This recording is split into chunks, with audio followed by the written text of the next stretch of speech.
Everyone, good morning সকলকে। তো আজকে বেসিক্যালি আমি রেডি হচ্ছি, আমার আজকে সার্টিফিকেট ডে। মানে হচ্ছে কি, আমি যেখানে আলপনার কলকা শিখেছি সেখানে সার্টিফিকেট প্রোভাইড করা হবে। সো সেখানে শাড়ি পরে যাওয়ার কথা ছিল, তো আমি শাড়ি পরে রেডি হয়ে গেছিলাম। ফার্স্টে তো বুঝতে পারছিলাম না কোন কালারের লিপস্টিক পরবো, বাট পরে নিয়েছি। তো যা করে রেডি হয়ে চলে গেছি। ফার্স্ট অফ অল আমার বাড়িতে যে প্রচুর ঝামেলা হয়েছে আমাকে নিয়ে, আমি কাজবাজ করি না, তো দ্যাটস ওয়াই আমি তেমন একটা কাজবাজ না করে যাওয়ায় আমাকে কথাবার্তা শুনতে হচ্ছে, তাই রেডি হয়ে যাওয়া পসিবল হয়নি। তো ওখানে গিয়ে ফ্রেন্ডসরা সাজিয়ে দেয়, তো দেন আমরা খাওয়া দাওয়া করে কেক কাটিং করে সার্টিফিকেট নিয়ে ছবি টবি ক্লিক করে বাড়ি চলে এসেছি। আজকে ডেটা খুব সুন্দর ছিল, বাট একটু গরমও বেশি ছিল। কিছুক্ষণ বৃষ্টি হচ্ছে, কিছুক্ষণ রোদ হচ্ছিলো, জাস্ট এইটুকুনি।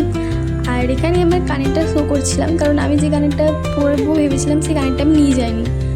পরে বুঝতে পারি আমি অন্য ইয়ারিংস ক্যারি করেছি। তো